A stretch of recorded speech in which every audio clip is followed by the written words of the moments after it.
Assalamu alaikum my dear friends and families. Welcome to Rahimay diary. இன்னைக்கு நம்ம chicken biryani recipe பார்க்கலாம் வாங்க. இப்போ நான் சிக்கன் மொத்தமாக வாங்கி வாஷ் பண்ணியாச்சு. நெக்ஸ்ட் பிரியாணிக்கும் கொஞ்சம் சிக்கன் ஃப்ரைக்கும் இது பிரிச்சிட்டு இருக்கேன். கொஞ்சம் நல்லா திக்காக இருக்கிறதுல ஃப்ரைக்கு எடுத்தாச்சு. இப்போ மேரினேட் பண்ணிடலாம்.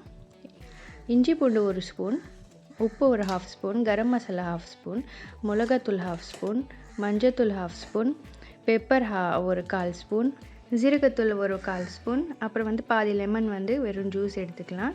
இப்போ இதை நல்லா மிக்ஸ் பண்ணிவிட்டு இது ஃப்ரிட்ஜில் இல்லைன்னா வெளியிலையும் வச்சிடலாம். அப்போ தான் மசாலாலாம் ஊறி நல்லா சிக்கன் ஃப்ரை டேஸ்ட்டாக இருக்கும்.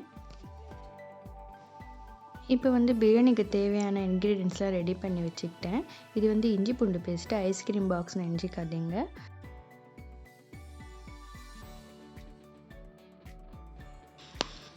இப்போ பாஸ்மதி ரைஸ் ஒரு 1/4 ஹவர் ஊற வைக்க போகிறேன். 2.5 கப் பாஸ்மதி அரிசி நான் இன்றைக்கி எடுத்திருக்கேன். இது ஒரு வாட்டி வாஷ் பண்ணிவிட்டு அப்புறம் இது 1/4 ஹவர் ஊற வச்சிட போகிறேன். அதாவது தக்காளி வெங்காயம் வதக்கிற வரைக்கும் இது ஊறட்டும். அரிசி ஒரு 1/4 ஹவர் ஊறினா போதும். ரொம்ப நேரம் ஊறினா பிரியாணி குழஞ்சிடும். ஸோ இது அப்படியே இருக்கட்டும். இப்போ பிரியாணி செய்ய ஆரம்பிச்சிடலாம். 3 ஸ்பூன் எண்ணெய், நான் ரீஃபைண்ட் ஆயில் தான் யூஸ் பண்ணியிருக்கேன். அடுத்துட்டு 2 ஸ்பூன் கீ யூஸ் பண்ணிக்கிறேன்.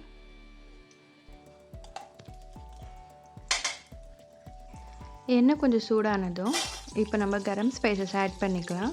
பிரியாணி இலை 2, லவங்கம், பட்டை, இலைச்சி எல்லாமே 2 சேர்த்துக்கோங்க. இதுவுமே கொஞ்சம் நல்லா சூடானதும் இப்போ பெரிய சைஸ் வெங்காயம் நல்லா ஸ்லைஸாக கட் பண்ணி வச்சுருக்கேன், அது இதில் சேர்த்துக்கலாம்.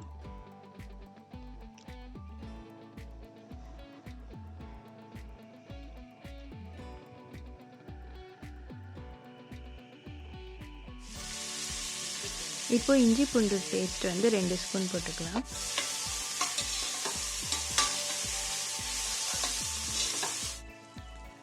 பச்சை மிளகா 2 இல்லைன்னா 3 எடுத்துக்கலாம். இந்த மாதிரி நடுவில் கீறி போட்டுக்கோங்க. அடுத்தது கொத்தமல்லி, புதினா ஒரு கை போட்டுக்கோங்க.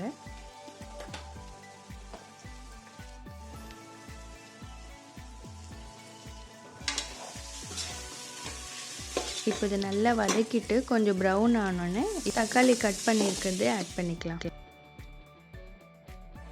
தக்காளி வெங்காயம் நல்லா வதங்கிடுச்சு. மசாலாஸில் ஆட் பண்ணிக்கலாம். மிளகாத்தூள் 1 ஸ்பூன், மஞ்சத்தூள் 1 ஸ்பூன், ஜீரகத்தூள் 1/4 ஸ்பூன், கரம் மசாலா 1 ஸ்பூன், அப்புறம் சிக்கன் மசாலா 1 ஸ்பூன் போட்டுக்கிறேன். சிக்கன் பிரியாணிங்கிறதில் பிரியாணி மசாலா 1 ஸ்பூன் போட்டுக்கிறேன். நான் அடுத்த டைம் செய்கிறப்ப பிரியாணி மசாலா எப்படி செய்யணும்னு வீடியோ போடுறேன். இப்போ பிரியாணி மசாலா வீட்டில் ஸ்டாக் காலி ஆயிடுச்சு, அதனால நான் ரெடிமேட் மசாலாவை ஆட் பண்ணிக்கிட்டேன். அடுத்துட்டு 2 ஸ்பூன்னு உப்பு போட்டு இது நல்லா கிளறி விட்டுக்கலாம். அப்புறம் ஒரு பெரிய சைஸு லெமன் வெறும் இந்த ஜூஸ் சேர்த்துக்கலாம். அப்புறம் ஒரு 2 ஸ்பூன்னு தயிர் சேர்த்துக்கலாம். இப்போ இது நல்லா வதக்கிக்கலாம். எண்ணெய் கொஞ்சம் விட்டு வந்துடுதும் இதில் சிக்கன் ஆட் பண்ணிக்கலாம். சிக்கன் கூட இந்த மசாலா நல்லா மிக்ஸ் ஆகட்டும். இது கொஞ்சம் நேரம் மூடி வச்சிடலாம். ஒரு 5 நிமிஷம் போல் இதை மூடிட்டு 2 கப் அரிசியை எடுத்துருக்கோம். அதுக்குன்னு 4 கப்பு தண்ணி போட்டுக்கலாம்.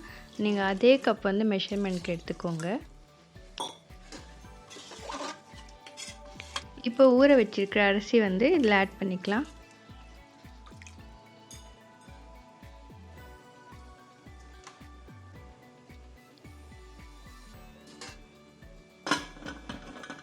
இப்போ 2 விசில் வர வரைக்கும் வெயிட் பண்ணலாம். அதுக்குள்ளே நான் ரைத்தா ரெடி பண்ணியாச்சு. வெங்காயம், தயிர், உப்பு, பச்சை மிளகா போட்டாச்சு. கூடவே பக்கத்துலேயே சிக்கனும் ஃப்ரை பண்ணிக்கிறேன். என்ன சூடானதோ மேரினேட் பண்ணியிருக்கிற சிக்கன் ஃப்ரை பண்ணி எடுத்துக்கிறேன்.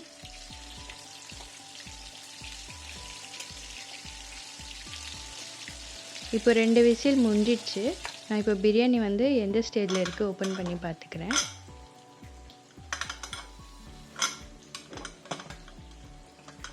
இந்த ஸ்டேஜில் ஒரு 80% ரைஸ் குக் ஆயிடுச்சு. இதில் வந்து நான் கீயும் கலரும் சேர்த்து அதுக்கப்புறம் இது இன்னொரு வாட்டி க்ளோஸ் பண்ணி ஒரு விசில் விட போகிறேன். நீங்கள் வேண்டாம் நான் வந்து இந்த மாதிரி செக் பண்ண வேண்டாம்னா நீங்கள் டைரெக்டாகவே வந்து 3 விசில் விட்டு பிரியாணி எடுத்துக்கலாம். இப்போ வந்து கீயும் கலரும் ஆட் பண்ணியாச்சு. இது வந்து முட்டை நான் சும்மா வைக்கிறேன், நல்லா இருக்கும் தம் பண்ணால் முட்டை.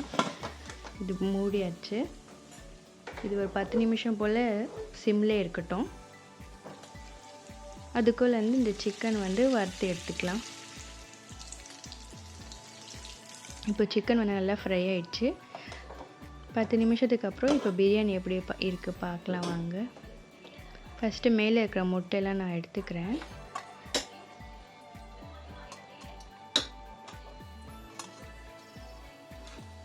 இப்போ பிரியாணி வந்து சூப்பராக வந்துடுச்சு, ஒன்றுமே அடி பிடிக்கல. நல்லா வந்து ரைஸும் சூப்பராக குக் ஆகிடுச்சு, சிக்கனும் வந்து அழகாக வெந்திருக்கு. அவ்வளோதாங்க, சிக்கன் பிரியாணி ரெடி. நம்ம வீட்டில் செஞ்ச சுவையான சூப்பரான சிக்கன் பிரியாணி ரெடி ஆயிடுச்சு. நான் செஞ்ச சிக்கன் பிரியாணி எப்படி வந்திருக்குன்னு நீங்கள் கமெண்ட்டில் சொல்லுங்கள். உங்களுக்கும் என்னோடய ரெசிபி பிடிச்சிருந்தா ட்ரை பண்ணுங்கள். இந்த வீடியோ உங்களுக்கு யூஸ்ஃபுல்லாக இருந்தால் லைக், ஷேர், கமெண்ட், சப்ஸ்கிரைப் பண்ணுங்கள். சப்ஸ்கிரைப் பண்ணாமல் பார்த்துட்டு இருந்தால் ப்ளீஸ் சப்ஸ்கிரைப் பண்ணிவிட்டு பெல் ஐக்கான் ஆனில் வச்சுக்கோங்க. ஸோ நான் டெய்லி போடுற என்னோடய குக்கிங் ரெசிபி மிஸ் பண்ணாமல் பார்க்கலாம். அன்பை வெளிப்படுத்த சமையல் தான் சிறந்த வழி. கீப் சப்போர்ட்டிங் ஹிமேஸ் டைரி. தேங்க்யூ.